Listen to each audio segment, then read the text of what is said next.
মানুহে কাপোৰত লগা দাগটো ভিমবাৰ চাবোন দি কিনি হ'লেও বা বিভিন্ন ধৰণৰ বস্তু ইউজ কৰি কিনি আঁতৰাই দিব পাৰে, কিন্তু আপোনাৰ যোনটো চৰিত্ৰত দাগ লাগিছে নহয়, সেই চৰিত্ৰত দাগক আপুনি কোনো বস্তু দি কিনি আঁতৰাব নোৱাৰে। লাগিলে আপুনি যিমানেই ব্ৰেণ্ডেড কাপোৰ নিপিন্ধক, কিন্তু আপোনাৰ দাগ সেইটো কোনো আঁতৰাব নোৱাৰে। আৰু দুশ্মনী কৰি থাকিতো লাভ নাই একো। গতিকে আপুনি নাজানো বুলি নাভাবিব যে আপুনি ক'ত কি কৰে কি নকৰে, ক'ত থাকে, কেনেকৈ খায়, অল ইনফৰমেশ্যন আহি পৰি থাকে আমাৰ। গতিকে সেই হোৱাটছআপ ইনষ্টাগ্ৰামৰ ভিডিঅ'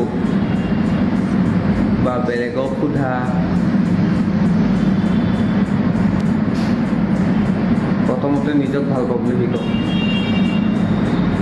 তাৰপিছতহে আপুনি বেলেগকো ভাল পাব পাৰিব।